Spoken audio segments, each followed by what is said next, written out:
Bismillahirrahmanirrahim. Assalamualaikum warahmatullahi wabarakatuh. Alhamdulillahirabbil alamin. Assalatu wassalamu ala asrafil anbiya'i wal mursalin wa ala alihi wa sahbihi wattabi'ina lahum bi ihsanin ila yaumiddin. Ya ayyuhalladzina amanu taqullaha haqqa tuqatih wa la tamutunna illa wa antum muslimun. Ya ayyuhan nasu taqu rabbakumul ladzi khalaqakum min nafsin wahidah wa khalaqa minha zawjaha wa batha minhuma rijalan katsiran wa nisaa'a wattaqullaha alladzi tasaaluna bihi wal arham innallaha kana 'alaikum raqiba. Ya ayyuhalladzina amanu taqullaha wa qulu qawlan sadida yuslih lakum a'malakum wa yaghfir lakum dhunubakum wa man yuti'illaha wa rasulahu faqad faza fawzan 'azima. Summa amma ba'd. Hadirin dan hadirat, alhamdulillah pada malam hari ini, malam ke-27 Ramadan, yang oleh banyak ulama menyebutkan bahwa malam 27 sering terjadi malam Lailatul Qadar. Mudah-mudahan Allah Subhanahu wa taala memberikan taufik kepada kita semuanya, wabil khusus di masjid ini, mendapatkan Lailatul Qadar. Amin ya rabbal alamin. Pada malam 27 Ramadan ini kita akan mengambil tema. Yang pertama adalah ilmu jalan menuju surga. Jika ini adalah pertemuan pertama. Kemudian jika ada pertemuan kedua, maka kita akan mengambil judul ilmu dan berzikir kepada Allah Subhanahu wa taala. Dua tema ini terkait dengan ibadah bulan Ramadan, terkait dengan iktikaf di bulan Ramadan, karena tujuan kita iktikaf, tujuan kita sholat taraweh, tujuan kita berpuasa, tujuan kita beribadah pada bulan Ramadan adalah menggapai surga Allah Subhanahu wa taala. Allah Subhanahu wa taala berfirman dalam surat Ali Imran 133, wasari'u ila magfiratin min rabbikum wa jannatin 'arduhas samawati wal ardu uiddat lil muttaqin. Bersegeralah menggapai ampunan dari Rabb kalian dan surganya yang seluas langit dan bumi disediakan untuk orang-orang yang bertakwa. Salah satu cara dan jalan menuju surga adalah bertakwa kepada Allah Subhanahu wa taala. Jalan yang lain untuk mencapai surga adalah minta ampunan kepada Allah Subhanahu wa taala. Intinya ada sekitar 30 jalan lebih menuju surga yang sudah kita ringkas dalam buku Banyak Jalan Menuju Surga. Banyak jalan menuju surga ini bukan hanya itikaf saja para hadirin rahimakumullah. Bukan hanya sholat tarawih saja, bukan hanya qiyamul lail saja, bukan hanya infak sedekah, memberikan iftar bagi orang-orang yang puasa, bukan hanya berzikir, bukan hanya menghafal Al-Quran, tetapi banyak sekali jalan menuju surga itu. Salah satunya adalah mencari ilmu. Kenapa mencari ilmu? Karena kebanyakan manusia sekarang lebih cenderung kepada ibadah-ibadah mahdha. Masyarakat awam lebih senang melakukan ibadah-ibadah mahdha seperti sholat, seperti membaca Al-Quran, seperti berzikir, untuk menggapai surga. Itu sah-sah saja dan boleh-boleh saja karena memang ada dalilnya. Tetapi mereka lupa bahwa ilmu adalah jalan yang begitu penting menuju surga. Tanpa ilmu, ibadah-ibadah itu akan tidak diterima oleh Allah Subhanahu wa taala. Maka ilmu jalan menuju surga kita letakkan pada jalan keempat dari 30 jalan. Menuntut ilmu kita letakkan pada nomor 4 setelah beriman, bertakwa dan taat kepada Allah dan Rasulnya, kita letakkan ilmu. Karena ibadah-ibadah selanjutnya seperti membangun masjid, pergi dan pulang dari masjid untuk melaksanakan sholat, berwudu dan sholat 2 rakaat, ya, adzan di tempat terpencil, memperbanyak sujud, membaca surat ayat kursi setiap selesai sholat fardu, menunaikan sholat 5 waktu, berpuasa bulan Ramadan, ya, mentaati suami, menjaga sholat rawatib 12 rakaat. Semuanya itu para hadirin rahimakumullah, itu harus dasarnya harus ilmu. Termasuk haji yang mabrur, termasuk berjihad di jalan Allah. Ya, itu semuanya membutuhkan ilmu. Tanpa ilmu hancur semuanya. Ya. Maka pada malam hari ini kita akan membahas khusus menuntut ilmu adalah jalan menuju surga. Dasarnya adalah sabda Rasulullah SAW yang diriwayatkan oleh Abu Hurairah radhiyallahu anhu, dikeluarkan oleh Imam Muslim dalam Sahih Muslim hadis yang ke-4867. Man salaka tariqan yaltamisu fihi ilman sahalallahu lahu tariqan ilal jannah. Barang siapa yang berjalan pada suatu jalan yang di dalamnya menuntut ilmu. Jadi kita berjalan di atas jalan yang jalan itu mengantarkan kepada ilmu, atau di jalan itu kita menuntut ilmu, maka Allah akan memudahkan baginya dengan jalan itu jalan menuju surga. Jadi jalan menuju surga itu para hadirin rahimakumullah seperti ya, dimisalkan ya, seperti kita mau menuju suatu daerah yang kita tidak tahu tempatnya, arahnya, caranya. Maka orang yang pintar adalah sebelum pergi ke tujuan yang dia cari itu, dia akan mencari tahu dulu. Ya, ini tempat di mana daerahnya, di desa apa, ya, jalan apa, RT berapa, RW berapa, desa apa, kecamatan apa, kabupaten apa, kode posnya berapa. Itu pun tidak cukup, karena banyak orang yang tahu alamat seseorang tapi nggak tahu cara ke sana bagaimana. Maka harus ada ilmu yang kedua, apa? Ilmu rute menuju tempat itu. Rutenya gimana? Ada nggak jalan yang ditutup pakai portal? Ya. Kemudian jalannya macet atau tidak? Seperti Pasar Kecapi itu jalannya macet. Kalau mau maghrib umpamanya. Jadi kalau Anda mau ke rumah saya di Pasar Kecapi itu harus telepon dulu, Ustaz macet enggak? Ya. Kalau macet nanti aja, nunggu enggak macet. Nah, itu juga harus ditanya dulu ya, jalannya itu. Oleh karena itu kita harus mencari ilmu menuju jalan itu. Nah sekarang ada aplikasi yang namanya Waze, Google Maps.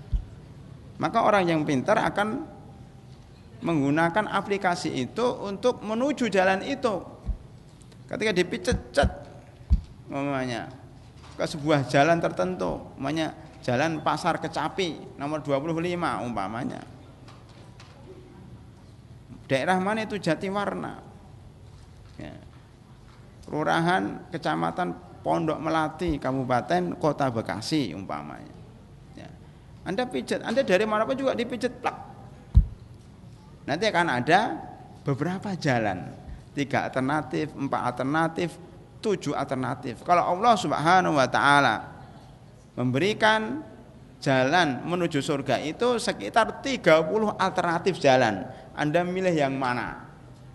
Milih yang cepat silahkan, milih yang lambat silahkan, milih yang macet silahkan, terserah. Tetapi salah satu jalan yang paling efektif melalui alternatif jalan yang namanya ilmu. Jalan menuju surga yang namanya ilmu itu adalah jalan tercepat menuju surga. Jalan yang di dalamnya enggak ada macet. Karena banyak orang yang tidak mau lewati jalan itu. Jalannya agak capek dikit. Ya. Tapi nyaman. Ya, itu jalan ilmu yang namanya jalur ilmu ya menuju surga. Ya. Di dalam aplikasi Waza umpamanya itu ada kira-kira berapa jam akan nyampe dan di mana titik-titik yang macet. Nah itu diberitahu secara jelas walaupun itu tidak 100% tapi paling tidak punya rambu-rambu. Kalau kita mengikuti petunjuk yang ada di situ, insya Allah akan nyampe. Nah aplikasi itu dalam agama kita namanya Al-Quran dan Sunnah. Jadi kalau kita kepengen jalan menuju surga, yang paling cepat pelajarilah Al-Quran dan Sunnah. Kalau kita mengikuti apa yang tertera dalam Al-Quran dan Sunnah akan nyampe sesuai dengan apa yang dijanjikan oleh Allah Subhanahu Wa Taala. Nah itu semuanya penuh ilmu. Quran dan Sunnah berbahasa Arab. Berarti kita harus belajar bahasa Arab, paling tidak membaca terjemahannya. Kalau tidak tahu kita bertanya kepada para ulama sebagaimana firman Allah Subhanahu wa taala dalam surat Al-Anbiya surat 21 ayat 7, fas'alu ahla dzikri in kuntum la ta'lamun. Tanyalah sama orang yang tahu jalan itu. Ahla dzikri yakni ahlal ilmi, jika kalian tidak tahu. Yang tidak punya HP, yang tidak punya Android, tidak punya aplikasi, ya aplikasi jalan itu, tanyalah sama orang di tengah jalan, di pinggir jalan, Pak, pasar Kecapi itu mana? Pak, kampung sawah itu mana? Nanti akan ditunjukkan. Lah orang yang di pinggir jalan ini namanya ulama, alim. Ya. Tetapi harus hati-hati. Tanya sama orang yang bentuknya kayak ulama gitu. Tipenya itu orang yang jujur. Jadi jangan setiap orang ditanya, tanya yang kira-kira orang itu paham daerah itu. Ya, kalau kita malu bertanya, akan sesat di jalan. Maka banyaklah bertanya kepada orang jika kalian tidak mengetahui jalan tersebut. Ya. Ini kira-kira mukaddimah dari hadis ini. Barang siapa yang berjalan ya, yang di dalamnya untuk mencari ilmu, maka Allah akan memudahkan jalan menuju surga. Kenapa disebut memudahkan? Kenapa enggak langsung akan dimasukkan surga? Karena belum tentu orang yang punya ilmu itu mengamalkan ilmunya. Orang yang punya ilmu itu belum tentu langsung masuk surga. Tapi paling tidak dia akan dimudahkan. Kan dengan ilmu dia akan tahu mana jalan yang buntu, mana jalan yang lancar, mana jalan yang rusak. Ya. Tinggal dia ada kemauan enggak. Maka di sini ya, ada dua. Ya. Pertama ilmu, kedua kemauan. Ya. Kalau dalam bahasa Al-Fatihahnya adalah ihdinas siratal mustaqim, ya Allah tunjukkan kepada saya jalan yang lurus menuju surga. Gimana caranya? Ikuti jalannya. Siratal ladzina an'amta alaihim, ikut jalannya orang-orang yang engkau beri nikmat. Siapa itu? Diterangkan oleh Allah dalam surat An-Nisa ayat 69. Wa may yuti'illaha war rasula fa ulaika ma'al ladzina an'ama Allahu alaihim minan nabiyyin wasiddiqin wasyuhada wassalihin wa hasuna ulaika rafiqa. Barang siapa yang taat kepada Allah dan Rasulnya, mengikuti aplikasi yang ada dalam Al-Quran dan Sunnah, kalau suruh kanan ya kanan, kalau suruh kiri ya kiri. Ya. Kalau kita tahu suruh kiri, pada depannya macet, tahu itu merah, suruh belok kiri, kita nggak mau belok kiri karena sok tahu, kita terus, ternyata macet bener. Kenapa tadi saya nggak taat sama aplikasi itu, makanya terjebak macet. Ya. Nah, itu kadang-kadang hawa nafsu kita itu kadang-kadang seperti lebih tahu daripada yang ada dalam Al-Quran dan Sunnah. Kalau kita taat, walaupun kelihatannya kok suruh belok kiri, kelihatannya ini jalannya sempit, ya. Kadang-kadang berat. Tetapi kalau kita sami'na wa ata'na, walaupun berat kita lewati, ternyata memang jalannya lebih cepat dan terhindar dari macet. Nah, itu. Ternyata kalau kita Al-Quran dan Sunnah, walaupun kelihatannya berat, ternyata kalau kita jalani ternyata nikmat dan akan menyampaikan kita kepada surga. Itu para hadirin rahimakumullah. Makanya di sini Allah Subhanahu wa taala ya menyebutkan bahwa siapa yang taat sama Allah dan Rasulnya secara mutlak maka akan ditemani dalam perjalanan itu oleh siapa? Oleh empat golongan, 4 kelompok yang memang tahu jalan itu. Siapa itu? Para nabi. Yang pertama, jelas para nabi tahu jalan, dia langsung dapat wahyu dari Allah Subhanahu wa taala. Jelas tahu jalannya. Mereka adalah petunjuk jalan, penunjuk jalan. Yang kedua, para siddiqin yang jujur mengikuti para nabi. Yang ketiga, para syuhada, dan yang keempat para sholihin. Oleh karena itu Allah Subhanahu wa taala menutup ayat ini dengan firman-Nya wa hasuna ulaika rafiqa. Apa artinya itu? Wa hasuna ulaika rafiqa. Artinya apa? Yang bisa tahu artinya angkat tangan. Angkat tangan. Wa hasuna ulaika rafiqa. Yang tahu artinya angkat tangan. Nah, alumni nggak boleh.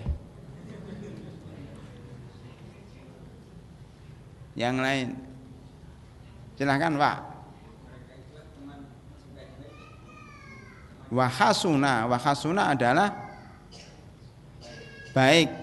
Ulaika mereka, ya mereka adalah orang yang baik.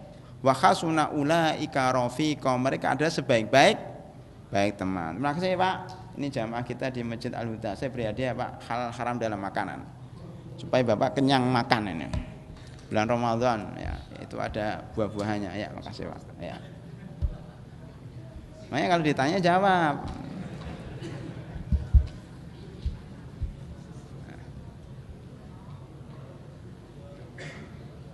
Kenapa Allah Subhanahu wa taala menjelaskan mereka adalah sebaik-baik teman? Karena biasanya jalan yang dilewati oleh para nabi, para siddiqin, para syuhada, para sholihin ini jalan yang sepi Pak.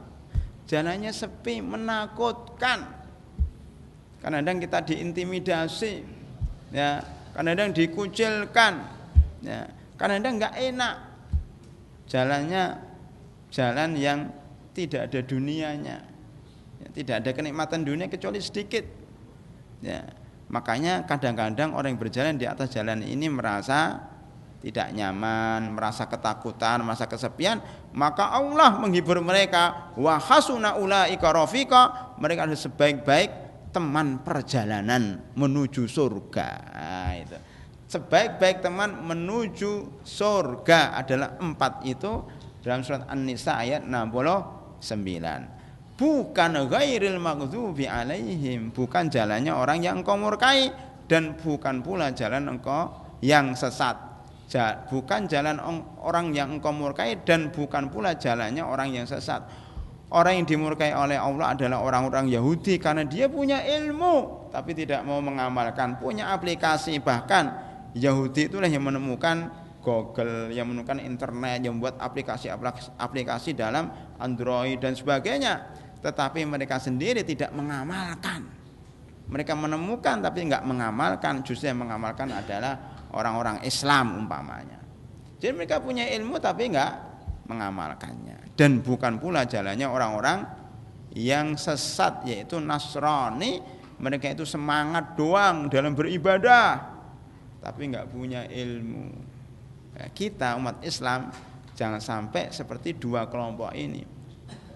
Ya, yaitu belajar terus kerjaannya tapi enggak pernah beribadah kepada Allah Subhanahu wa taala. Ya, tidak pernah mengamalkan ilmunya. Ataupun kita itu ibadah terus, enggak pernah ikut pengajian, tidak pernah menuntut ilmu, tidak pernah membaca kitab, buku. Ya, ini juga enggak baik. Makanya di Al-Islam ini 2 jalan itu digabungkan. Kita malam ini malam 27 enggak sekedar sholat tarawih, ya, tetapi sholat tarawih dan kajian manhaji. Ya. Kalau cuma sholat tarawih aja enggak punya ilmu, nanti khawatir sholat tarawihnya salah-salah, ya, maka enggak diterima oleh Allah Subhanahu wa taala. Ya. hanya ibadah saja tanpa ada dasar ilmu bisa ditolak ibadahnya oleh Allah Subhanahu wa taala. Tetapi juga jangan sekedar menuntut ilmu tanpa ada ibadah. Jadi kita gabung antara ilmu dan ibadah. Makanya pada hadirin rahimakumullah peserta itikaf ya. Saya lihat masih banyak yang tidak sholat taraweh gitu loh. Tidak tahu apa alasannya mau bangun malam. Tidak bertentangan bangun malam dengan ikut sholat tarawih ba'da isya. Ini pakai ilmu juga. Jangan semangat doang nanti qiyamul lail lebih baik, belum tentu. Oh banyak kok. Ya, yang isya nggak ikut sholat tarawih, ngobrol makan. Tetapi mau bangun malam ternyata malamnya ngantuk juga. Udahlah isya nggak dapat pahala sholat tarawih karena ngobrol. Malamnya juga nggak dapat sholat qiyamul lail karena ngantuk. Nah, itu dua-duanya nggak dapat. Maka orang yang cerdas adalah sholat dululah sekarang, ikut sholat dulu, paling setengah jam nggak ada. Wah imamnya ngebut bacanya, ya, jam 8 harus selesai katanya. Umpamanya, hanya setengah jam, Anda ngobrol juga belum selesai, kita sudah selesai sholat. Ini malam 27 sayang kalau tidak ikut, apalagi kalau sampai mengganggu yang sholat. Maka sebaiknya menurut ilmu syariah ya, jalan menuju surga itu kita ikut sholat taraweh ya ba'da isya ini 8 rakaat.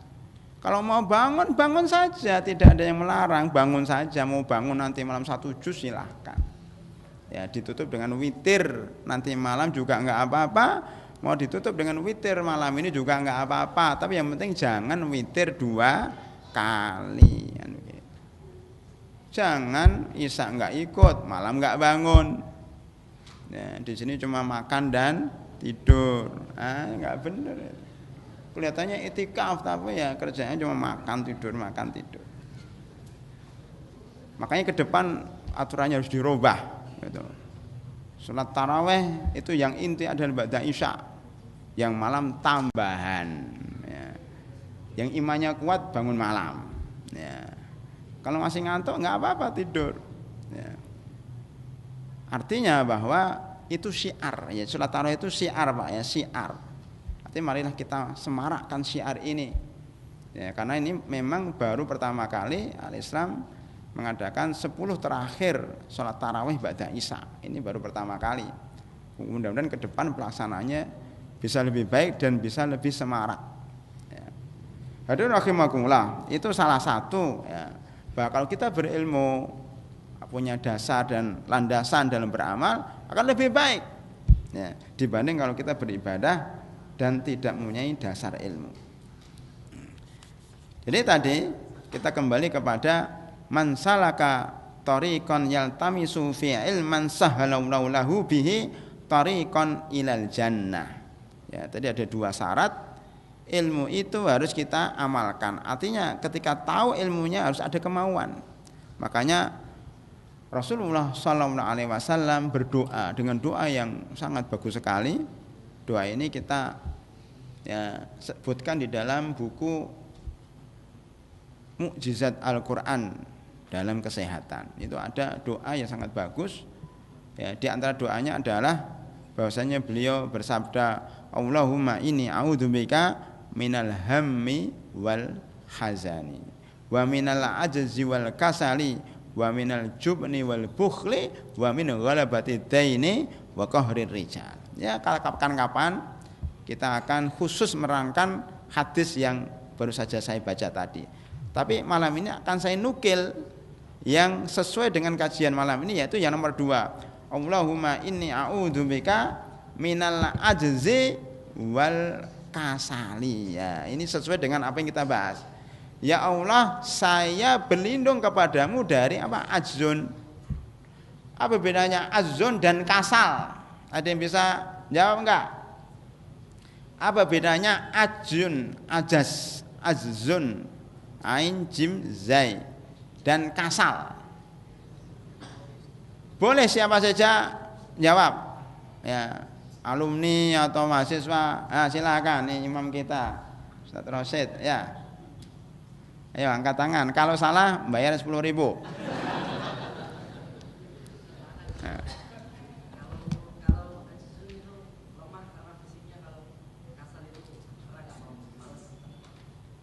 Azon karena lemah.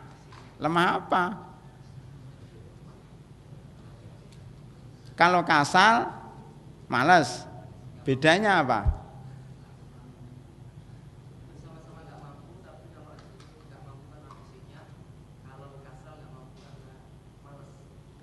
Yang kasal itu malas. Karena apa malasnya?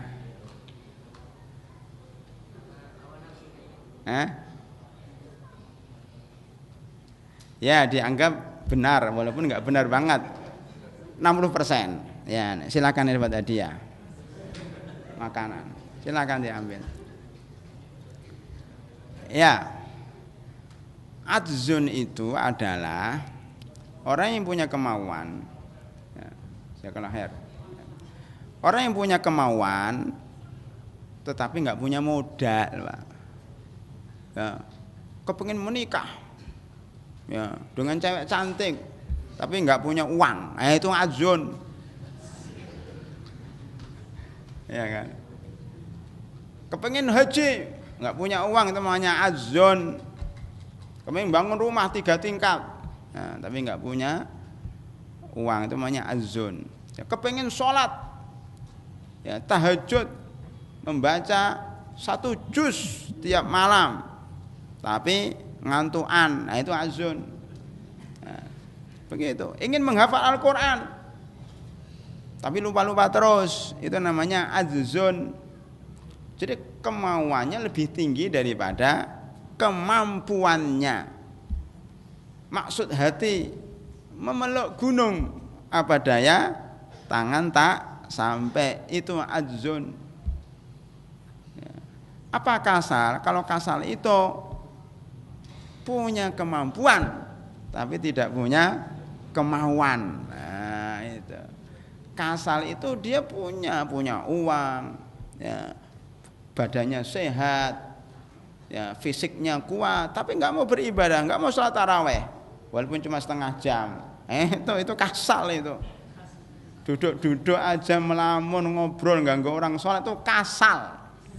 Oh, dia mampu sholat tapi nggak mau sholat, nah, itu namanya kasal. Mampu bangun malam tapi dia bangun tapi nggak mau sholat. Nah, juga orang-orang tadi saya ke bandara udara Soekarno Hatta, ya itu banyak orang sudah nggak puasa. Seakan-akan di situ itu bukan bulan Ramadan, semuanya makan. Saya tanya sama petugasnya, mungkin mereka orang safar, enggak, mereka petugas di sini katanya. Subhanallah, mereka adalah orang-orang yang kuat tetapi nggak puasa, itu namanya kasal. Ya. Kuat, ya, mampu tapi nggak punya kemauan. Nah, kita berlindung kepada Allah dari 2 hal ini, dari rasa lemah, ya, terlalu banyak cita-cita tapi nggak mampu, atau mampu tapi malas. Ini semuanya, ya, membuat kita tidak sehat dan membuat kita tidak gembira. Makanya termasuk dalam hadis-hadis yang menyebabkan atau doa-doa yang dibacakan oleh Rasulullah SAW, ya, berlindung kepada Allah dari hal-hal yang membuat sedih. Kalau orang itu malas dan tidak mampu, itu menyebabkan sedih, dan sedih itu membuat hati kita atau badan kita jadi sakit. Ya. Oleh karena itu, ya, di sini syarat kita menuntut ilmu adalah kita menuntut ilmu dan mau mengamalkan. Baik, ada beberapa pelajaran dari hadis ini. Yang pertama, bahwa menuntut ilmu adalah salah satu jalan yang menyebabkan seseorang masuk surga. Karena dengan ilmu itu kita tahu halal dan haram. Ya, salah satunya tadi kita mau makan, ya, mau makan nih karena sahur buka itu mau makan, maka membaca dulu kitab halal dan haram dalam makanan. Mana yang halal, mana yang haram. Jangan sampai kita makan sesuatu yang haram. Begitu juga Umar bin Khattab ketika membuka pasar Madinah, itu tidak boleh berjualan kecuali orang yang punya sertifikat, ya, sertifikat halal dan haram dia sudah belajar fikih buyuk, baru boleh dia berjualan di pasar. Kalau dia belum pernah belajar berjualan di pasar, pasti dia akan makan yang haram karena tidak tahu ilmunya. Nah, itu pelajaran pertama. Hadirin rahimakumullah. Kemudian Rasulullah SAW bersabda, wa majtama'a qaumun fi baitin min buyutillah. Tidaklah suatu kaum yang berkumpul seperti kita ini, berkumpul di rumah dari rumah-rumah Allah, yatsluna kitaballah. Di dalam masjid ini berkumpul ini kita membaca ayat-ayat Al-Qur'an. Tadi sudah saya bacakan beberapa ayat Al-Qur'an. Ya. Wa yatadarasunahu, dan kemudian mereka merenungi, mentadaburi ayat-ayat Al-Qur'an itu, mempelajari hadis-hadis Rasulullah sallallahu alaihi wasallam. Illa nazalat alaihimus sakinah, maka kecuali akan turun kepada mereka sakinah, ketenangan. Nah, kemudian apa? Wa ghasyiyat umur rahmah, akan diliputi rahmat Allah Subhanahu wa taala. Kemudian wa khaffat umul malaikah, dikelilingi oleh para malaikat-malaikat.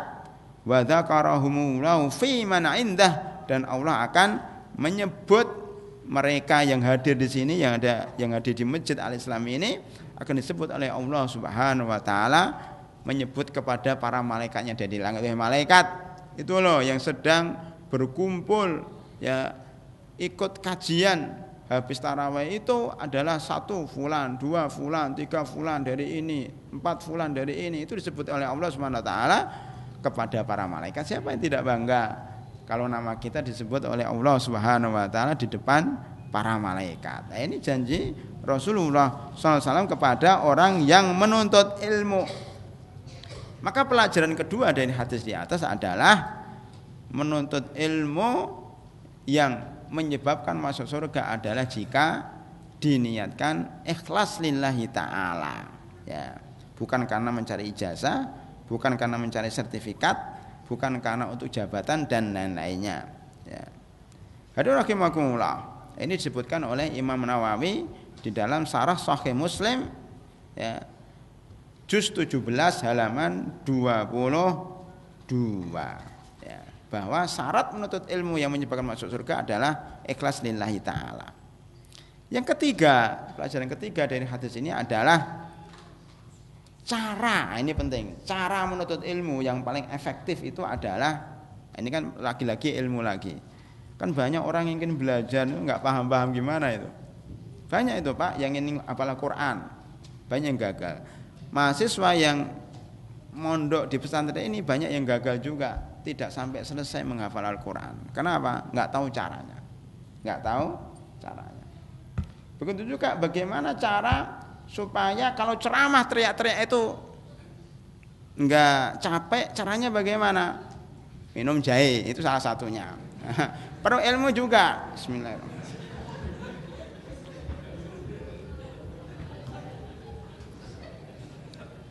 Silakan lihat saya minum jahe.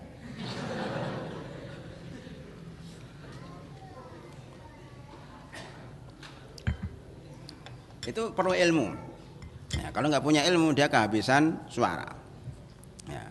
Jadi segala sesuatu itu perlu ilmu. Man arada dunya fa'alaihi bil ilmi, wa man aradal akhirah fa'alaihi bil ilmi, wa man aradahuma fa'alaihi bil ilmi. Itu perkataan Imam Ali bin Abi Thalib, barang siapa kepengin dunia harus menggunakan ilmu, barang siapa kepengin akhirat harus pakai ilmu, dan barang siapa kepengin dua-duanya harus memakai atau menuntut ilmu. Jadi cara menuntut ilmu yang tersebut dalam hadis ini adalah salah satu yang disebut majtama'a qaumun. Ini majtama'a qaumun, tidaklah suatu kaum berkumpul fi baitin min buyutillah yatsluna kitaballah wa yatadarasunahu. Berarti salah satu menuntut ilmu yang dicontohkan atau dianjurkan oleh Rasulullah SAW adalah berkumpul bareng-bareng seperti ini. Tidak sendiri-sendiri Pak. Kenapa bareng-bareng? Kita lihat sendiri Pak. Kalau kita bareng-bareng gini, ya tadi malaikat turun dan sebagainya, sehingga kita yang tadinya malas nggak jadi malas Pak. Ya, yang tadinya ngantuk mau bareng nggak jadi bareng. Kenapa? Ya kita di masjid, di majelis. Yang tadinya mau tertawa, mau teriak-teriak, mau lari-lari ditahan dulu. Kenapa? Kita dalam majelis. Yang tadinya mau buka HP, mau lihat berita dan sebagainya ditunda dulu karena kita lagi di majelis. Ya. Yang tadinya duduknya mau saya sendiri, ya ditahan dulu karena kita dalam majelis. Itulah pentingnya kita itu belajar di majelis seperti ini supaya kita tidak ya pecah konsentrasi kita. Termasuk yang bicara ini bisa bicara seperti ini karena dalam majelis, Pak. Coba kalau nggak ada dalam majelis, mungkin sudah berdiri duduk jalan ke sana, nggak konsentrasi. Jadi majelis itu manfaat bagi yang menuntut ilmu maupun yang menyampaikan. Semuanya ini menuntut ilmu, termasuk yang menyampaikan adalah menuntut ilmu. Walaupun sebenarnya dia punya masalah banyak, utangnya belum lunas, ya, mungkin istrinya sakit, ya, mungkin masalahnya banyak lagi, rumah bocor dan sebagainya. Tapi itu bisa terlupakan semuanya ketika dalam majelis, ya. Walaupun habis pengajian pikiran lagi. Ya. Iya. Paling tidak pada hadirin rahimakumullah itu yang dimaksud bahwa ketika kita berkumpul di sini itu malaikat itu ikut hadir dan diberi rasa ketenangan. Jadi kita itu sementara tenang sampai jam 9. Udah jam 9 ya. Tadi tarawihnya agak mundur jadi pengajian juga mundur dikit nggak apa-apa. Ya. Baik. Ya, jadi dengan majelis ini kita bisa sabar, Pak. Kalau nggak ada majelis, mungkin kita, inilah pentingnya kita menuntut ilmu bareng-bareng. Ya. Jadi pelajaran ketiga bahwa salah satu cara menuntut ilmu adalah berkumpul dalam majelis. Baik itu untuk pengajian, kajian seperti ini, baik itu untuk halaqah tahfidz. Alhamdulillah di Itikaf ini ada program tahsin. Ya, tiap habis subuh setelah 15 menit bersama ayat-ayat puasa itu ada namanya halaqah tahsin. Ya, itu penting. Kenapa? Ya kalau mentahsin sendiri kan nggak tahu, kalau bersama-sama sampai suruk sama seorang guru itu kan bermanfaat. Ya, walaupun yang ikut sedikit, tetapi itu salah satu cara kita menuntut ilmu. Ya. Maka pada hadirin rahimakumullah pentingnya kita menuntut ilmu bersama guru. Ya. Banyak sekali hadis-hadis yang menjelaskan ya tentang menuntut ilmu bersama guru. Ini saya nukilkan dari buku Meniti Tangga-Tangga Kesuksesan ya, yang merupakan rujukan sebenarnya untuk kajian yang kedua ya. Di dalamnya ada beberapa tips ya menuntut ilmu. Sebagian sudah kita bedah di sini tahun yang lalu, tapi banyak yang belum disampaikan karena waktunya sangat terbatas. Salah satunya adalah apa? Dekat dengan guru tadi kan, berkumpul bersama ahli ilmi, fas'alu ahla dzikri in kuntum la ta'lamun. Beberapa dalil dari Al-Qur'an yang menunjukkan bahwa ilmu itu harus ada gurunya adalah surat Al-Ahqaf ayat 4. Di situ Allah Subhanahu wa taala berfirman sangat panjang, tetapi kemudian ada kata-kata di situ ya.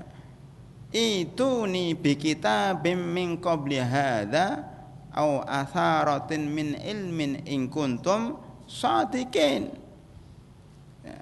Bawalah kepadaku kitab yang sebelum Al-Qur'an ya, Taurat, Injil, Zabur, atau peninggalan dari ilmu, atharatin min ilmin, peninggalan dari ilmunya orang-orang dulu, jika kalian adalah orang-orang yang benar. Al-Ahqaf ayat 4. Di sini ada kata-kata itu nih bi kitabim min qabli hadza au atharatin min ilmin. Atharah min, jadi ilmu itu disifati oleh Allah athar. Athar itu bekas ya, bekas atau peninggalan. Makanya athar, peninggalan zaman orang-orang dulu itu disebut dengan athar ya, peninggalan orang-orang terdahulu.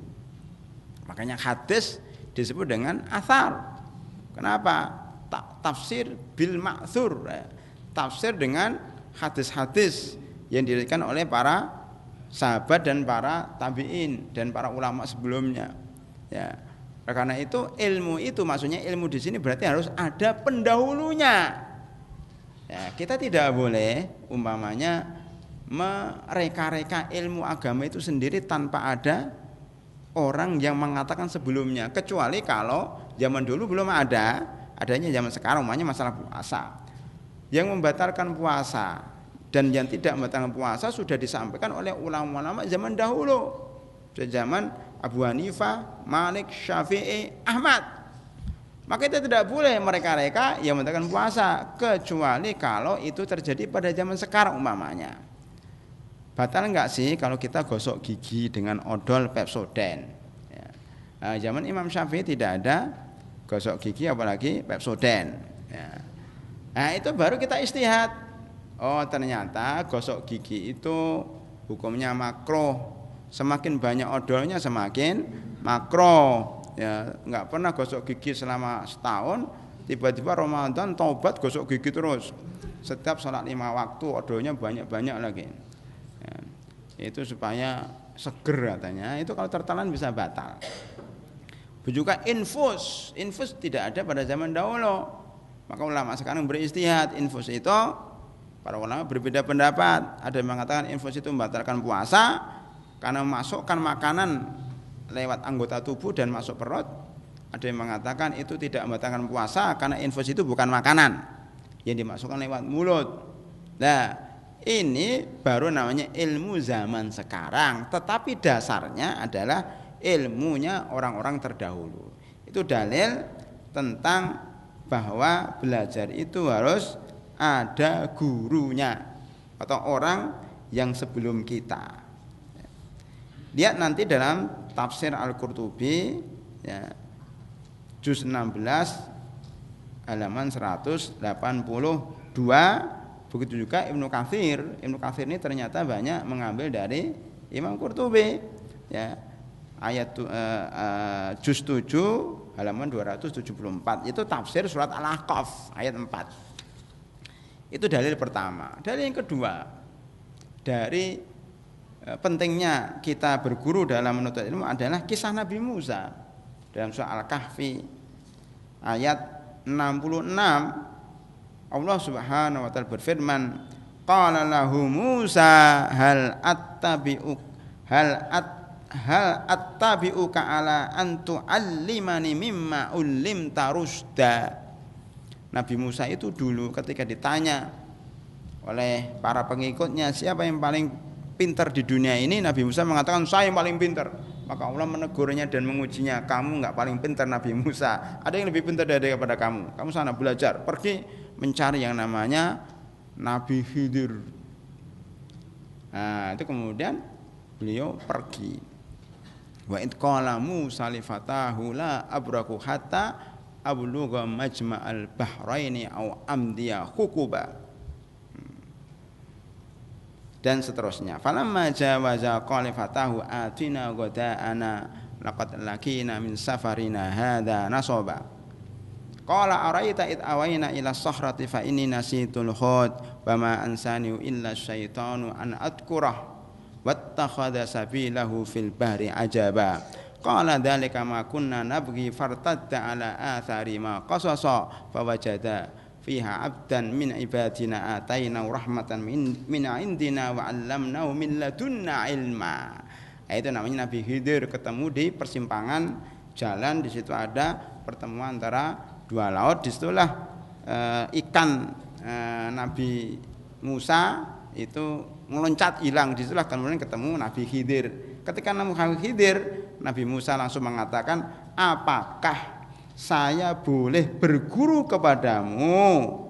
Nabi Musa aja nabi ya berguru, masih mencari ilmu kepada nabi yang lain yaitu Nabi Khidir. Hal attabi'uka ala an tu'allimani mimma ulimta rusda. Apakah boleh saya ikut supaya Anda mengajariku dengan ilmu yang telah diajarkan Allah kepadamu? Nah, itu Nabi Musa berguru. Ini menunjukkan bahwa menuntut ilmu itu harus berguru, tidak membaca sendiri. Yang ketiga, ini hadis berhubungan dengan Ramadan, persis ya malam Lailatul Qadar seperti ini. Hadis ini sering disebut oleh para ulama dari hadis Ibnu Abbas radhiyallahu anhuma. Ini dalil ketiga. Kana Rasulullah sallallahu alaihi wasallam ajwadun nas wa kana ajwadu ma yakunu fi Ramadan. Rasulullah SAW adalah orang yang paling dermawan selain Ramadan. Lah pada bulan Ramadan lebih dermawan lagi. Khina yalqahu Jibril, khususnya ketika ketemu dengan Jibril. Ini gurunya Nabi Muhammad siapa? Jibril alaihissalam, itu gurunya. Kalau guru kita siapa? Kalau gurunya Nabi Muhammad adalah Jibril, kalau guru kita adalah Abu Jibril. Guru kita siapa? Guru kita para ulama. Para ulama zaman sekarang dan zaman dulu. Makanya berkeliling-kelilinglah atau ikutilah para ulama yang ada di dunia ini, yang ada di Indonesia ini. Kalau kita jauh dari para ulama, kita akan tersesat ya. Khina yalqahu Jibril wa kana yalqahu fi kulli lailatin min Ramadan. Beliau itu ketemu setiap malam dengan Jibril. Makanya sunnahnya setiap malam itu ketemu dengan guru pada bulan Ramadan. Untuk apa? Kita lihat ya, untuk apa? Fayudarisuhul Quran. Ketemu dengan Jibril, dengan malaikat Jibril untuk mempelajari Al-Qur'an. Jadi sebenarnya bulan Ramadan ini bulan ilmu juga, cuma ilmunya ilmu khusus Al-Qur'an. Sudah kita sering sampaikan bahwa Quran bukan sekedar dikhatamkan, tetapi juga ditadaburin supaya membekas dalam hati kita. Bagaimana kita mentadaburi kalau kita nggak tahu tafsirnya, nggak tahu ayatnya, nggak tahu maknanya. Ya. Kemudian, Rasulullah Sallallahu Alaihi Wasallam azwadu bil khairi minar rih al mursalah. Hadis riwayat Imam Bukhari, beliau adalah orang yang paling dermawan, lebih dermawan daripada angin yang bertiup sepoi-sepoi basah. Ini menunjukkan, hadis ini menunjukkan bahwa Rasulullah pun berguru kepada Jibril. Bagaimana kita? Maka kalau belajar ya memang wajib pakai guru, jangan belajar sendiri. Yang keempat, berkata Imam As-Sakhawi dalam kitab Al-Jawahir wad Durar, ya, man dakhala fil ilmi wahdahu kharaja wahdahu. Kalau orang itu belajar sendiri, maka di masyarakat pun sendiri, tidak punya link, tidak punya hubungan dengan ulama-ulama karena dia tidak pernah ngambil ilmu dari para ulama. Ya. Hadirin rahimakumullah, apa manfaat belajar dari guru itu? Pertama, lebih efisien waktu dan tenaga. Coba Bapak mencari ayat-ayat seperti tadi. Cari-cari, ini ayat berapa? Enggak paham juga ayatnya berapa. Coba tadi surat Al-Ahqaf ayat berapa Pak? Ayat 4. Sebelumnya Al-Ahqaf ayat 4. Sebelumnya surat Al-Kahfi ayat 66. Loh, ini kalau mungkin kita baca setiap Jumat, tapi hanya sekedar dibaca. Padahal kalau yang mau kumpulkan Pak, kisah Nabi Musa alaihissalam dengan Nabi Khidir ini sebenarnya banyak pelajaran, cuma kita pisah-pisah gitu. Ada pelajaran lain apa? Manfaat rehlah mencari ilmu. Karena Nabi Musa alaihissalam ini pergi jauh mencari Nabi Khidir. Ya, jadi bapak-bapak yang ada di sini itu sudah benar, karena meninggalkan rumahnya ke sini. Selain untuk itikaf juga untuk belajar seperti Nabi Musa kepada Nabi Khidir. Apa pelajaran lain dari peristiwa dan pertemuan Nabi Musa dengan Nabi Khidir? Adab-adab seorang murid kepada gurunya. Nabi Musa itu kan bertanya kepada Nabi Khidir 3 kali. Bertanya yang sesuatu yang sebenarnya beliau belum berikan kesempatan, udah bertanya dulu. Sampai beliau memberikan peringatan, kalau kamu tanya lagi sampai 3 kali, udah kita pisah. Saya pecat kamu karena enggak sabar. Nah, itu salah satu ilmu Nabi Khidir yang tidak dimiliki oleh Nabi Musa. Maka setiap orang itu punya ilmu masing-masing. Jadi tidak ada yang paling pintar. Ya. Jadi manfaat berguru itu pertama efisien waktu dan tenaga. Dikira banyak orang sekarang itu belajar itu buang-buang waktu, Ustaz, kita belajar mendingan baca sendiri. Enggak, tetap lebih efisien ya. Kalau kita dengar ceramah seorang syekh itu, kita enggak perlu buka-buka tafsir. Tapi kalau kita baca sendiri, nulis buku sendiri itu lama Pak. Buka tafsir ini, buka ini, itu pun belum tentu ketemu. Seandainya ketemu pun belum tentu paham. Seandainya paham pun belum tentu pemahamannya sempurna. Maka kalau dengar syekh pernah bicara, oh sudah, saya punya landasan seorang syekh pernah ngomong begini. Jadi mantap hati saya karena yang bicara adalah syekh yang punya ilmu yang lebih tinggi daripada kita. Nah, itu manfaatnya, lebih efisien. Yang kedua, meminimalisir kesalahan. Jadi menyedikitkan kesalahan. Kalau belajar itu banyak salahnya. Makanya mangkana, ini kata-kata Imam Syafi'i, mangkana saikuhu kitabuhu kana khata'uhu min aktsaru min shawabi. Kalau syekhnya itu cuma kitab yang dia baca, itu lebih banyak salahnya daripada benarnya kalau tanpa dibimbing oleh para ulama. Ya, jadi baca sendiri tidak cukup, ya, harus ya dikonsultasikan kepada yang lebih pintar. Ya. Hadirin rahimakumullah, ada seorang zaman dahulu, kalau nggak salah itu namanya Hakim, ya, Tuma al-Hakim, itu dulu mempunyai bapak ahli dalam bidang kedokteran. Bukunya banyak banget di rumahnya tentang kedokteran. Dia nggak belajar apa-apa. Ketika bapaknya meninggal dunia, dia mewarisi buku-buku itu, dibacalah buku-buku itu.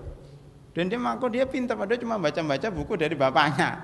Dia nggak tahu ilmunya. Ya, suatu ketika, ya, dia mendapatkan suatu tulisan nggak pakai harokat. Ya, Hayyatun sauda syifa'un likulli da'. Apa artinya? Ular hitam itu obat dari segala macam penyakit. Maka dia ngambil ular yang hitam, kemudian karena dia asal mengambil, akhirnya dia apa namanya? Dipatok, digigit ular itu sampai mati. Ya benar, segala penyakitnya hilang karena dia mati. Ya. Padahal yang benar apa Pak? Yang benar habbatu sauda syifa'un likulli da'. Bukan hayatun sauda, hanya beda titik, bayangkan.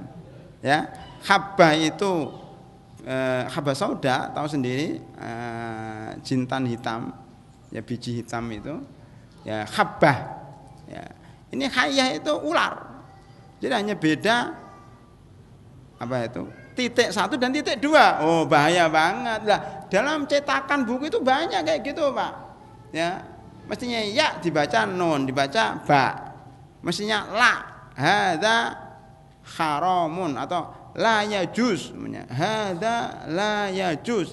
Ini tidak boleh, la-nya hilang, Pak. Karena salah cetak. Berarti hadza yajuz. Ini jadi boleh kan, padahal itu haram. Jadi boleh. Hanya kehilangan la saja. Ini sangat berbahaya. Dalam Al-Qur'an, innama yakhsyallaha min ibadihil ulama'u, kan gitu. Salah baca dia. Innama yakhsyallahu min ibadihil ulama'a. Jadi Allah itu takut sama ulama. Bukan ulama takut sama Allah. Ini kalau belajar sendiri itu gitu itu. Sering salahnya. Maka kalau kita belajar dengan guru, insya Allah akan lebih selamat dari kesalahan. Ketiga, belajar dengan guru itu membuat kita hati-hati. Ya, hati-hati Pak. Biasanya kalau orang nggak pernah belajar guru, asal menghukumi suatu hukum, asal berani banget dia. Ya, man tafaqqaha minal kutubi dhayya'al ahkam. Kalau kita belajar dari buku, akan menyanyiakan hukum-hukum yang ada. Yang keempat, belajar dari guru itu akan mewariskan sifat-sifat guru itu. Ya, saya pernah di Mesir itu bergaul dengan berbagai dosen dan guru besar.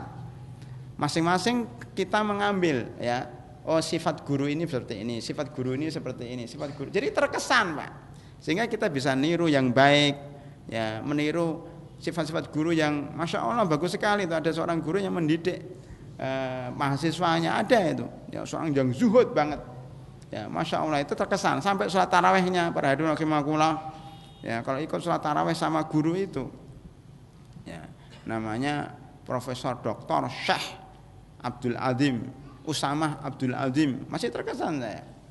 Itu kalau sholat taraweh itu sholat isya-nya 4 jam. Jadi selesai sholat isya jam 1 Pak. Kita setengah jam. Jadi mulai jam 8, jam 9, jam 10, jam 11, 12, 6 jam Pak. Ya, mulai isya itu jam 8, jam 9, 10, 11, 12, 1, 5 jam. Sholat isya-nya itu. Habis itu baru makan, baru berbuka. Maksudnya makan nasi dan sebagainya. Setelah itu baru sholat taraweh. Mulai jam 2 ya, sampai 10 menit sebelum subuh. Jadi makannya cepet, minumnya pakai air kran. Ya orang Mesir itu nggak suka jahe, sukanya air kran.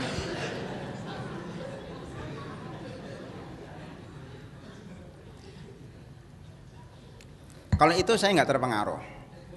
Biarlah mereka minum air kran, saya minum air jahe. Tapi waktu itu terpaksa ya, karena yang disediakan air kran kita ikut makan air, minum air kran. Kalau nggak minum seret ya, nggak ada minuman yang lain.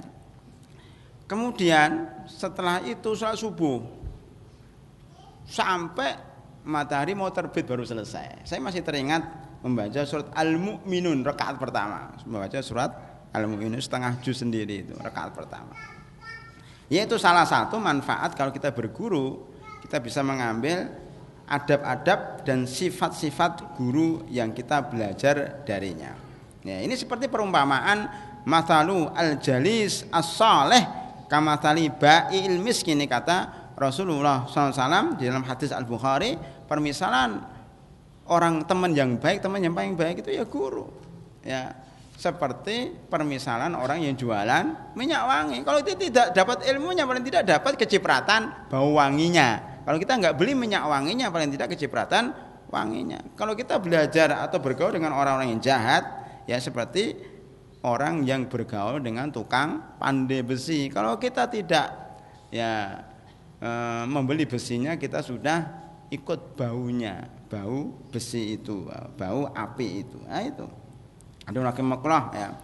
Kemudian yang jelas banyak para ulama yang kemudian muridnya menurunin sifat guru dan menggantikan gurunya. Seperti siapa? Ahmad bin Hanbal rahimahullah itu belajar dari Imam Syafi'i dan menjadi penggantinya. Ya. Ibnu Qayyim belajar dari gurunya Ibnu Taimiyah jadi penggantinya. Ya. Syekh Utsaimin rahimahullah itu dulu adalah muridnya Syekh Abdurrahman As-Sa'di. Itu terpengaruh benar gaya ngomongnya, gaya bicaranya, tafsirnya, cara penyampaiannya persis dengan guru sebelumnya. Dan menjadi mufti di situ di kota Unaizah. Ya sebagaimana gurunya juga belajar di situ juga. Masya Allah banyak sekali baik ulama zaman dahulu maupun ulama sekarang yang banyak terpengaruh dengan guru-gurunya. Hadirin rahimakumullah, itu diantara manfaat kita belajar bersama-sama dengan guru. Kemudian hadirin rahimakumullah, secara cepat saya teruskan manfaat pelajaran keempat daripada hadis yang saya sebutkan, man salaka thariqan yaltamisu fihi ilman sahalallahu lahu thariqal jannah, adalah majelis ilmu itu tidak terbatas pada masjid. Walaupun di sini disebutkan barang saya berkumpul dalam masjid, tapi oleh Imam Nawawi dikatakan bukan maksudnya masjid saja, bisa kelas-kelas, sekolah-sekolah. Sekarang ada orang yang mengatakan kalau belajar di atas bangku itu bid'ah katanya, karena tidak ada pada zaman Rasulullah SAW.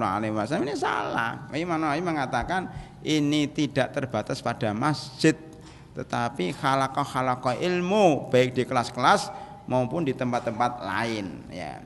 Yang kelima, pelajaran kelima, ya, kalau orang menuntut ilmu itu akan mendapatkan 4 hal. Sudah saya sebutkan tadi. Yang pertama adalah nazalat alimus sakinah. Sakinah itu ketenangan Pak.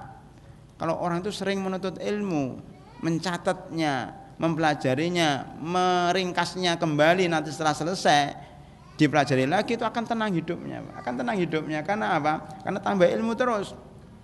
Lihat umpamanya dalam surat Ar-Ra'd ayat 28. Ada yang bisa menyebutkan surat Ra'd ayat 28 isinya apa?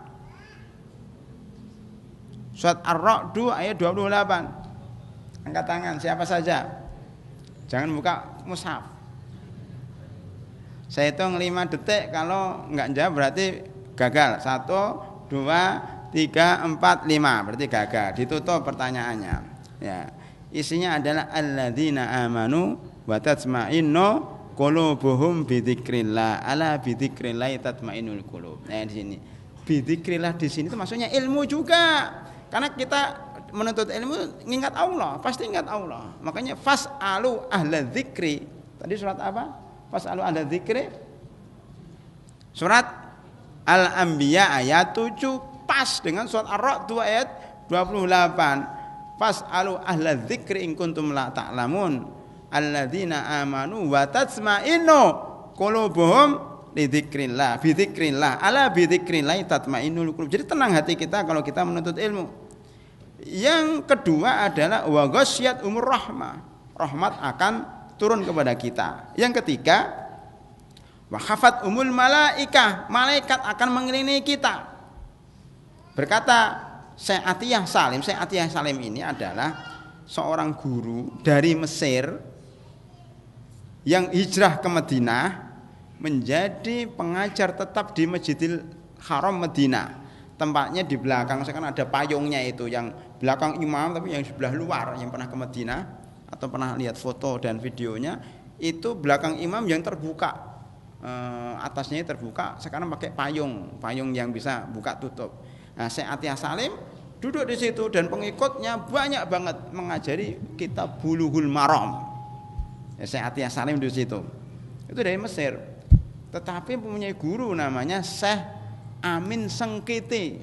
Syekh Amin Sengkiti itu berasal dari Mauritania sono, tetapi beliau itu seorang ulama besar yang datang ke kota Madinah dan Saudi Arabia dan gurunya para ulama-ulama Saudi sekarang. Ya, yaitu menulis buku namanya Kitab Tafsir Adwaul Bayan. Tafsirul Quran bil Quran. Itu tafsirnya bagus sekali ya. Lah itu gurunya Syekh Atiyah Salim. Maka cara penyampaian beliau pun seperti penyampaiannya Syekh Amin Sengkiti, dan Syekh Amin Sengkiti itu punya cerita yang sangat bagus sekali ketika beliau menafsirkan ayat-ayat Al-Quran dari Ba'dal Maghrib sampai Isya di Masjid Nabawi, di tempat duduknya Syekh Atiyah Salim itu, beliau suatu ketika membaca sebuah ayat, saya lupa ayatnya, ya itu sampai beliau itu terharu, menangis, tidak bisa meneruskan kajiannya. Kemudian beliau meninggal dunia di tempat duduk tersebut di Masjid Nabawi. Ya, Pak Bainal Maghrib wal Isya sedang membahas kajian tafsir Al-Quran. Subhanallah, itu ulama. Insya Allah husnul khatimah. Seorang ulama meninggalnya di Masjid Nabawi pas ngajar tafsir Bainal Maghrib wal Isya. Ya, meninggal dunia. Rahimahullahu rahmatan wasi'ah, yang kemudian diganti oleh Syekh Atiyah Salim. Syekh Atiyah Salim juga meninggal dunia rahimahullah taala. Lah Syekh Atiyah Salim ini di dalam Syarah Arba'in Nawawiyah ya, juz 19 ayat halaman 11 beliau mengatakan maksudnya malaikat mengelilingi mereka itu dengan sayap-sayapnya karena sayang kepada orang-orang yang duduk di majelis seperti ini, atau kagum dengan perbuatan kok mau ya dia duduk 1 jam dengar itu kagum, malaikat kagum, atau ingin menyenangkan hati mereka. Kita itu ditemani malaikat ya, karena mereka senang dengan kita. Bahkan di dalam kitab Syarah Arba'in Nawawiyah lagi oleh Syekh Saleh Ali Syekh ya, beliau mengatakan para malaikat itu menutupi mereka dari segala penjuru. Jadi sono ada, belakang saya juga ada. Ya. Dan mereka berbaris rapat, mengelilingi rapat berbarisnya, dan ini menunjukkan bahwa mereka mendapatkan kemuliaan yang besar. Jadi barisnya rapat malaikat itu. Ya. Mereka tidak akan dikuasai setan dalam keadaan seperti ini kecuali dari dalam diri mereka sendiri. Jadi kalau kita selama di masjid ini dengan pengajian, nggak ada setan masuk, Pak. Kecuali setan itu muncul dari dirinya dan dari korin yang ada di dalam dirinya. Kalau kalian kan nggak bisa nembus halakoh pengajian seperti ini karena dijaga oleh para malaikat. Ya, makanya kalau orang sakit, kesurupan atau sakit apa, masukkan ke pengajian-pengajian, seolah akan sembuh sendiri, Pak. Bahkan air putih kalau diletakkan di sekitar tempat pengajian ini, air putih itu jadi berkah. Itu air putih, apalagi air jahe.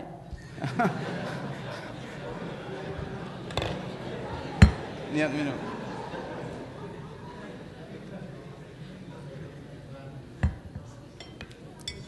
Makanya air Zam-Zam itu air yang penuh dengan berkah. Kenapa para hadirin? Karena air Zam-Zam itu diletakkan di samping Ka'bah persis.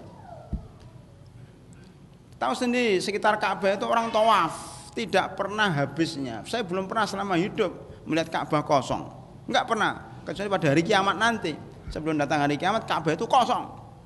Maka datanglah orang yang agak bungkuk, pincang dari Afrika, rambutnya keriting, bawa linggis, tahu linggis?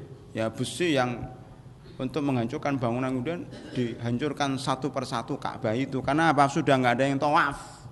Makanya selama umroh, selama tawaf, haji masih banyak seperti ini. Insya Allah belum kiamat, insya Allah.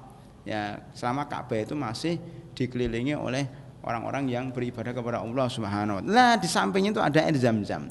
Makanya Pak, kalau Bapak ke Mekah, Madinah, apalagi bulan Ramadan, banyak orang nangis, terharu, nangis sejadi-jadinya. Ya, minta ampun kepada Allah Subhanahu wa taala, ya curhat terhadap masalah-masalah yang ada di negaranya masing-masing. Pantesan air Zam-Zam menjadi berkah karena apa? Terpengaruh dengan orang-orang yang berdoa itu, Pak. Makanya masjid ini termasuk bagus, manakala dipakai untuk sholat taraweh, untuk sholat malam, untuk itikaf, untuk menuntut ilmu, insya Allah setan lari semuanya, Pak. Ya, nah ini berkahnya kita itu di majelis ilmi. Ya. Yang keempat, yang terakhir, wadzakarahumullahu fi mana indah, Allah akan menyebut mereka kepada makhluk-makhluk yang berada di langit. Lihatlah surat Al-Anbiya ayat 19. Allah berfirman, walahu man fis samawati wal ardi wa man indahu la yastakbirun an ibadatihi wa la yastahsirun. Ya. Dan kepunyaanlah segala yang di langit dan di bumi, dan malaikat-malaikat yang di sisinya, mereka tiada mempunyai rasa angkuh untuk menyembahnya. Jadi malaikat itu di sisinya, itu yang disebut oleh Allah Subhanahu wa taala. Nama-nama kita akan disebut kepada para malaikat itu. Wallahu a'lam bishawab. Ini diantara faedah daripada hadis man salaka tariqan yaltamisu fi ilman sahhalallahu lahu bihi tariqan ila jannah wa mastama'a qaumun fi baitin min buyutillah yatluna kitaballah wa yatadarasunahu illa nazat alaihimus sakinah wa ghasyiyat umur rahmah wa khaffat umul malaikah wa dzakarahumullahu fi man indahu wa man batta'a bi amaluhu lam yusri bihi nasabuhu. Hadis riwayat Imam Muslim. Ini sekilas dari kajian kita malam ini. Karena kita mau qiyamul lail, ini kadang-kadang itu banyak yang beralasan kita mau qiyamul lail Ustaz. Ya, jangan lama-lama sholatnya kan gitu. Maksudnya sholat tarawih ba'da isya. Jangan lama-lama kajiannya, tapi setelah enggak sholat tarawih, setelah enggak kajian juga aktivitasnya juga enggak tidur juga, tapi ngobrol juga lah ini ya. Makanya udah kita manfaatkan. Kalau ada pertanyaan dari jamaah masalah ini atau masalah yang lain, tafadhol ya. Insyaallah ini juga terhitung ibadah. Tidak kalah pahalanya dengan qiyamul lail, Pak. Jangan takut. Dikira ibadah itu cuma qiyamul lail, belajar ini kalau saya mengatakan bahwa lebih afdal dibanding dengan sholat sunnah. Para ulama mengatakan menuntut ilmu itu lebih utama dibanding dengan sholat sunnah ya. Nah, kalau Anda bangun malam ada dua pilihan, belajar atau sholat, maka pilihlah belajar. Menghafal atau membaca Al-Quran. Menghafal, karena menghafal Al-Quran itu termasuk salah satu bentuk belajar ya. Tetapi kalau nggak ada pilihan lain kecuali sholat, ya sholatlah, itu pahalanya juga besar. Silahkan kalau ada pertanyaan dari jamaah sebelum saya tutup ya, silahkan. Yang bertanya pertama kali dapat hadiah. Nah, makanya kalau di perintah itu bertanya langsung tanya. Nah ini silahkan, nggak apa-apa, ini sebagai penghormatan dari Anda yang semangat belajar ya. Jadi ngangkat tangan itu menunjukkan bahwa dia kepengen tahu. Nah, kita hormati dengan ilmu juga, itu dengan buku. Silahkan ditanyakan.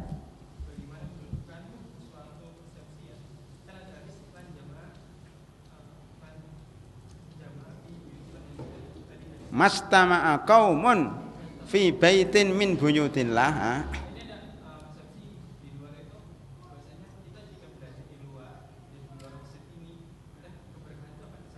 Hmm.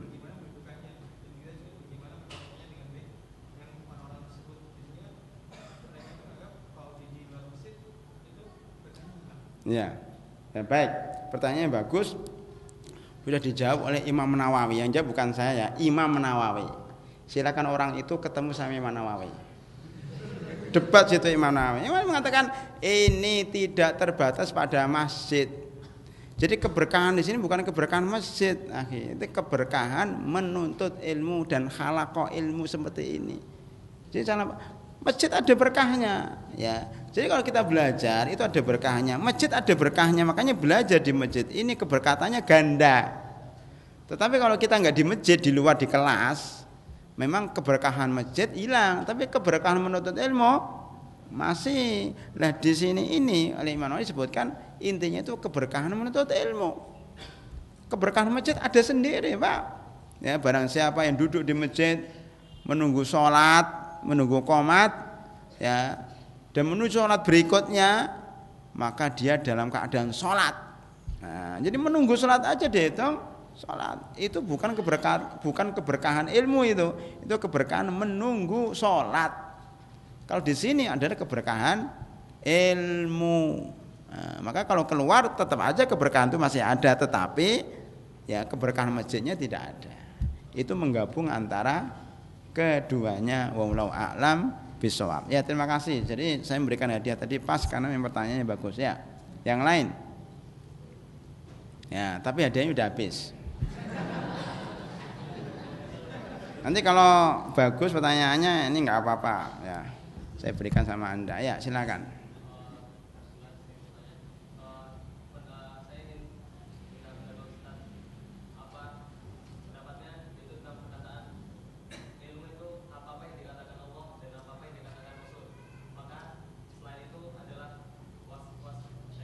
Ya. Nah, itu mungkin menurut saya ini adalah mungkin maksudnya adalah ilmu syariah. Bagaimana status ilmu kaum ini dalam perkataan ini? Ya, baik. Pertanyaannya bagus juga.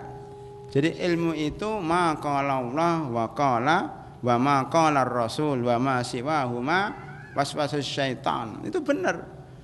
Itu benar perkataannya, cuma enggak benar pemahamannya ya. Benar perkataannya tapi enggak benar cara memahaminya. Ini karena memahami sendiri dengan otaknya sendiri. Coba kalau orang seperti itu berguru sama guru lah, tanya apa maksudnya ini Pak Ustadz, Pak Guru, Pak Ulama, apa maksud perkataan ini kan begitu. Ya, itu karena itulah akibat kalau orang itu memahami sendiri, baca buku sendiri tanpa guru, gitu. Itu maksudnya para hadirin rahimakumullah, belajar itu rujukannya adalah Al-Qur'an dan Sunnah, ma qala Allah wa qala Rasul. Bukan berarti yang lain tidak benar. Karena seluruh yang ada di dunia ini tidak lepas dari Al-Qur'an dan Sunnah. Ilmu kauni kayak masalah astronomi, geologi, fisika, kedokteran itu ada dalam Al-Qur'an. Makanya baca itu buku Mukjizat Al-Qur'an dalam Kesehatan. Nah, nanti ada saya beri hadiah untuk Anda satu, tapi sekarang nggak saya bawa. Nanti kalau selesai saya berikan insya Allah. Ya, ini nemui saya ya. Itu Mukjizat Al-Qur'an dalam Kesehatan. Itu Al-Qur'an semua, Pak. Isinya tentang kesehatan semua. Apalagi ilmu geologi, ilmu astronomi. Allah Subhanahu wa taala berfirman di dalam surat Al-Anbiya ayat 30. Ada yang tahu isinya apa? 5 detik. 1, 2. Ya, biar enggak buka. 1, 2, 3, 4. Oh, ada yang angkat tangan. Ya, siapa? Bacanya apa? Coba. Terus. Ulangi yang bacaannya yang benar lah. Coba baca Al-Qur'annya.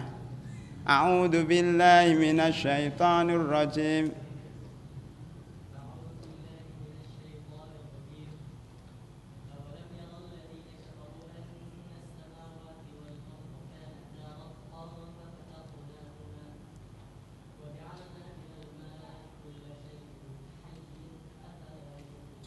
Masya Allah.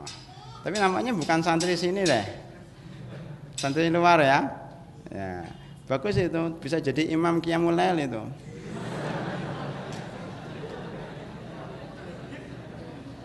Ya, insya Allah saya beri hadiah juga buku insya Allah. Ya, nanti nemuin saya.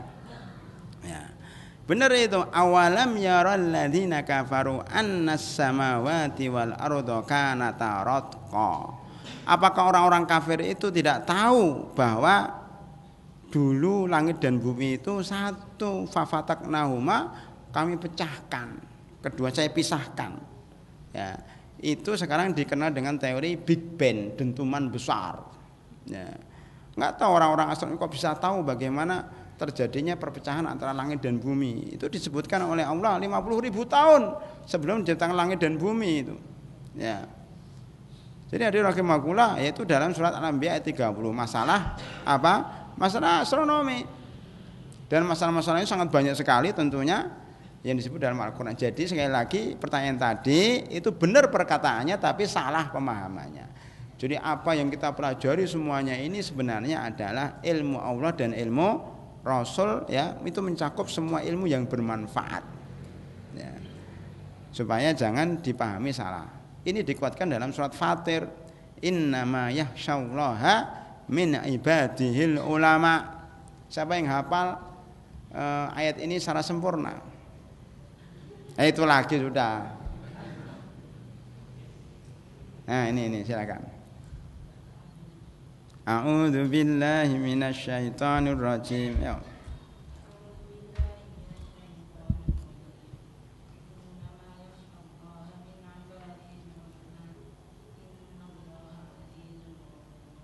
Ya itu pecahan dari awal itu kan potongan. Bayar 10.000.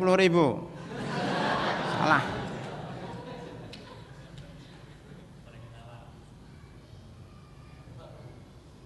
Nah, apa? Siapa yang hafal? 1, 2, 3, 4, 5. Udah ditutup pertanyaannya. Ada yang masih mencoba? Mahasiswa nggak ada ini. Siapa ini? Yang imam tadi mana? Yang hafal Al-Quran? Nggak ada, kabur. Ya nanti dicari sendiri.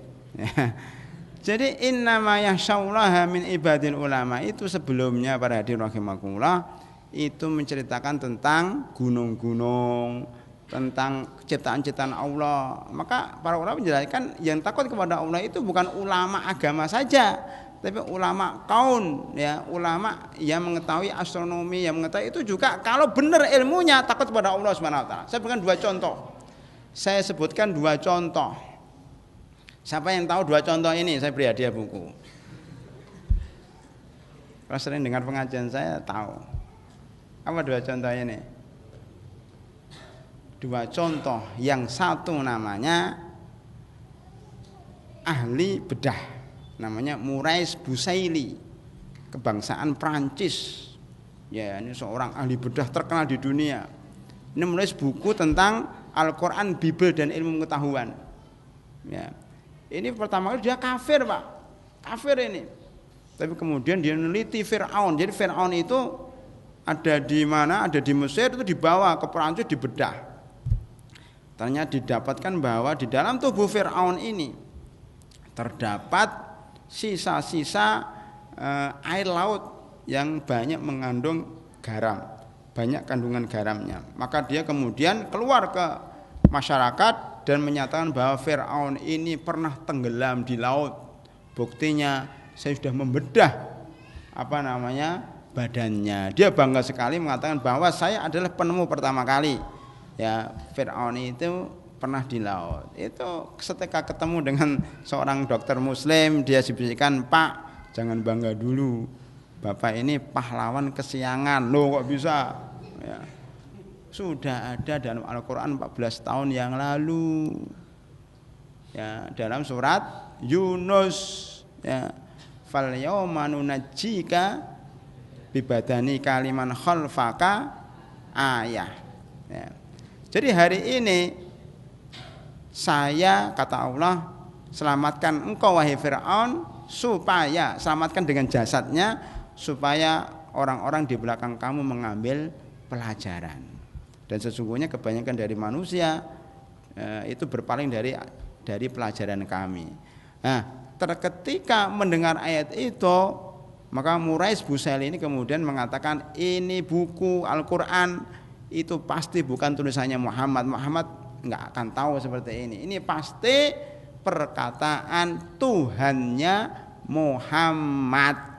Maka sejak sekarang saya menyatakan Islam, asyhadu alla ilaha illallah wa asyhadu anna Muhammadar Rasulullah. Itu contoh innama yakhsyallaha min ibadil ulama. Ulama bedah takut kepada Allah karena mengetahui kekuasaan Allah. Satu lagi siapa? Ayo, siapa lagi? Satu lagi namanya namanya Jack Casto. Jack Casto temennya Jack Chirac. Jack Casto ini dari Italia pada hadirin rahimakumullah. Dia seorang ahli penyelam.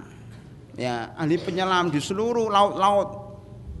Dan alhamdulillah kemarin saya ketemu dengan salah satu muridnya. Kemarin saya ketemu. Ya, seorang angkatan laut sudah pensiun. Ya, di sekitar Jakarta ini. Ya, dia bercerita, Ustadz, saya itu ketemu dengan timnya Jack Casto ini. Jadi timnya sudah mendunia dan kerjasama dengan Angkatan Laut Indonesia. Dia meneliti laut-laut di seluruh dunia. Jack Casto ini suka menyelam di berbagai lautan di dunia ini. Suatu ketika dia menyelam dan menemukan dua lautan yang bertemu tapi berbeda unsurnya, tidak mau saling campur. Ya, dia sangat kaget kok ada laut seperti ini. Kemudian disebutkanlah ayat Al-Quran dalam surat Ar-Rahman, bainahuma barzakhun la yabghiyan. Di antara keduanya ada laut yang tidak saling bertemu. Yang satu laut, ada yang mengatakan itu laut, yang satu laut tawar, yang satu laut asin, tidak bisa bertemu. Ada yang mengatakan lain daripada itu. Ada satu lagi dalil surat Al-Furqan, siapa yang hafal? Surat Al-Furqan berhubungan dengan laut yang bertemu dan berbeda. Oh, ngangkat tangan siapa lagi itu? Ya, silakan, coba silakan, apa bacaannya?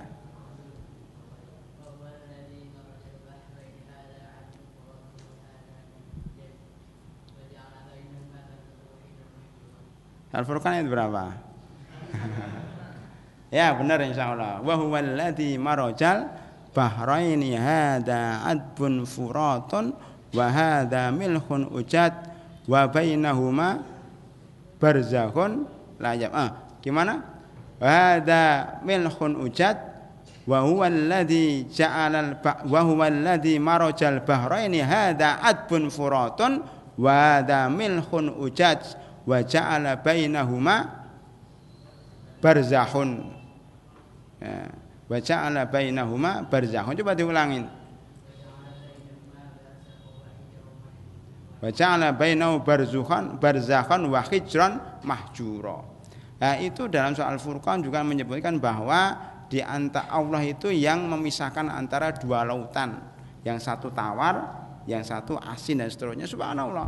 Akhirnya dia kemudian masuk Islam, Pak, gara-gara meneliti lautan itu. Jadi sekali lagi perkataan itu benar, tetapi pemahamannya salah, bahwa semua ilmu yang ada ini adalah ilmu Allah dan ilmu Rasulnya. Jangan dipisahkan ilmu agama, ilmu dunia, itu sekuler, Pak. Ya, semuanya adalah ilmu Allah Subhanahu wa taala.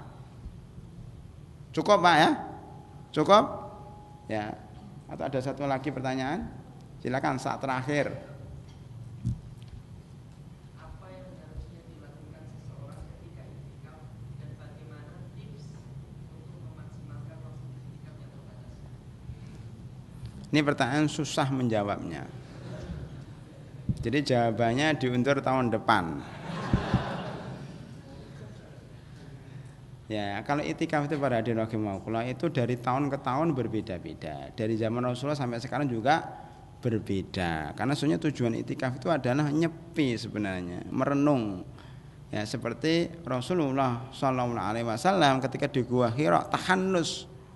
Jadi jauh dari masyarakat, jauh dari orang. Maka cari i'tikaf itu carilah di masjid yang enggak ada orangnya. Nah, itu baru i'tikaf yang benar. Ya. Ya di situ sendiri, enggak ada orang, mau beribadah kepada Allah, sudah merenung. Kalau orang Jawa mengatakan semedi, itu itikaf, semedi. Orang dulu supaya dia sakti mandraguna, bisa terbang, bisa mempan, tidak mempan di bacok, itu berendam di laut, berendam di sungai 40 hari 40 malam berpuasa. Itu setelah 40 hari bisa terbang. Ya. Iya. Nah, Anda itikaf di sini bisa terbang enggak?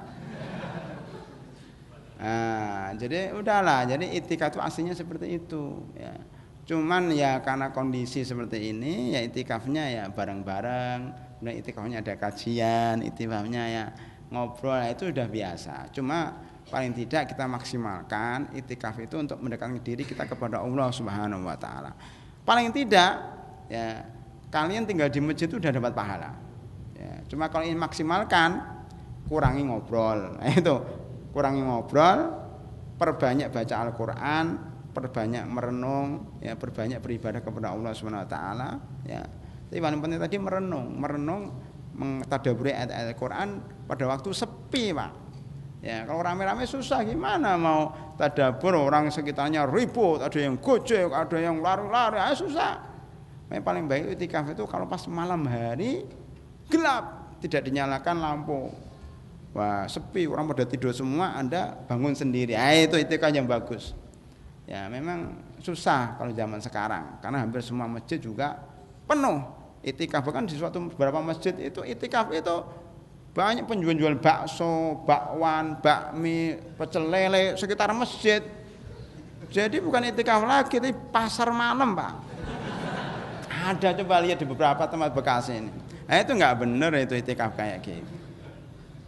Nah, kalau ingin maksimalkan itikaf tadi, cari tempat yang sepi, tidak ketemu banyak orang, udah dia hanya berhubungan dengan Allah Subhanahu wa taala. Itu itikaf yang benar. Karena itikafnya susah seperti itu, maka kita manfaatkan untuk menuntut ilmu dan kegiatan-kegiatan yang mendukung kepada ketakwaan dan keilmuan kita. Saya kira ini pada hadirin rahimakumullah, karena nanti malam pada bangun tidak baik kalau kita lanjutkan sampai malam karena perlu istirahat dulu.